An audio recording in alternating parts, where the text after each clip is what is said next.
Friends, now we are going to discuss parallel plate capacitor. Okay, and we are going to derive an expression for the capacitance of a parallel plate capacitor. Here you can see that there is plate A, and which is there over the insulating stand, which is mounted over the insulating stand. और यहाँ पर एक और plate B है. Okay, and you can see that the charge distribution earlier also we talked about. This is positive charge. In front of it is negative charge, and because it is earth, so that's why the positive charge which was there, this negative electrons, they have neutralizes this charge. Now there is an electric field capital E vector which is set up between plates A and B. Plus sigma is the surface charge density over the plate A, and minus sigma is the surface charge density over the plate B. Let the charge is Q. So we know that surface charge density sigma is given by total charge is Q divided by area is capital A, where A is the area of the plates of the capacitor. So sigma equals to Q upon A. Let this is equation number 1. So surface charge density is given by charge per unit area. Sigma equals to Q upon A.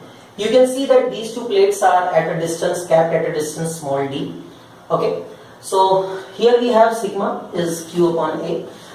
We know this, that the electric field intensity between the two plates where the surface charge density is plus sigma and minus sigma, this electric field intensity is given by sigma upon epsilon naught.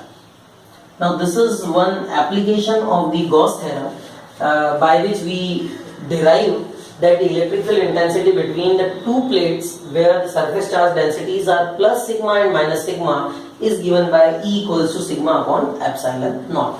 So this is actually by Gauss theorem you can write. By Gauss theorem we derived it. So E is sigma upon epsilon naught. Okay, this is equation number 2. Also, we know this that the electric potential, there is a relation between electric potential and the electric field intensity. We derived this relation. Relation was like this: E is equals to minus dV by dr. E equals to minus dV by dr, or you can write it as, because in this one if you are ignoring this negative sign, so E is equals to the potential difference, say it is V, and the dr is the distance, so let it be d. So E is equals to V by d you can write if you are ignoring this negative sign, because negative sign shows that electric field intensity is always in the direction in which the electrostatic potential is decreasing. So E is equals to V by d. In our context we can use that. So what we are going to do is, we are going to write that we know that E is equals to V upon d. This implies V is equals to E into d, and as we know E is sigma upon epsilon naught, so we are going to substitute its value. This is sigma upon epsilon naught d. Okay, so we got the expression for V now in terms of sigma, d and epsilon naught. Now let this is equation number sigma d upon epsilon naught is expression number 3rd. Now as far as the capacitance of a capacitor expression is concerned, we know that by the definition of capacitance that C is equal to Q upon V. C is equal to Q upon V. Now what is V?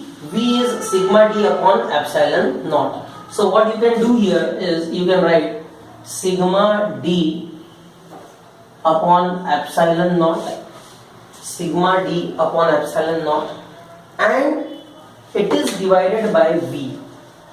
It is divided by V. Just sorry. C is Q upon V, extremely sorry, C is equals to Q upon V, and what is, this is Q divided by V. What is V? it is sigma d upon epsilon naught. Correct? Now you can write it like this. It is equals to q epsilon naught upon sigma d. q epsilon naught upon sigma d. ये epsilon naught ऊपर चला जाएगा तो ऐसा हो जाएगा, है ना? Now sigma is what? Q upon a. So in place of sigma, what we can write is, in place of sigma we can write by equation 1. In place of sigma you can write, see this is q epsilon naught upon, in place of sigma we can write q upon a into d. So this can be written as q epsilon naught upon, this a will go up, so it is epsilon naught a, this q into d. Q and Q is cancelled, so capacitance C is equals to epsilon naught A upon D. Capacitance of a parallel plate capacitor, it depends on it is directly proportional to the plate area. Greater the plate area, more would be the capacitance. Capacitance of a parallel plate capacitor is inversely proportional to the distance between the plates. If you decrease the distance, capacitance will increase. If you increase the distance, capacitance will decrease. And it is directly proportional to epsilon. I am saying that this is epsilon of the medium. Okay, permittivity of the medium. If the permittivity of the medium is more would be the capacitance. So if you replace the medium by some other medium, if you replace air by some other medium, then you will see that the capacitance would be increased. So these are the factors over which the capacitance of a parallel plate capacitor depends. Okay, so this is what the expression is. I hope it is clear to you. Thank you. Now we will be deriving the expression for energy density of a parallel plate capacitor. Energy density is defined as total energy divided by total volume. So total energy of a parallel plate capacitor is given by 1 by 2 CV square divided by volume is A into small d, because A is the area of the plate and D is the distance between the plates. Now in place of C we can write epsilon naught A by D. Now this A and A is cancelled and this D and D is multiplied. So you will be getting U is equals to 1 upon 2 epsilon naught V square upon D square.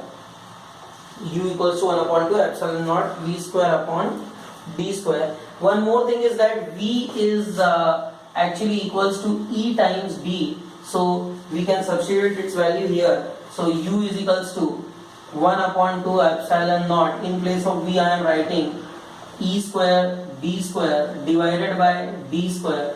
So this gives you total energy density is 1 upon 2 epsilon naught E square. This is the expression for energy density in a parallel plate capacitor. I hope it is clear to you. Thank you.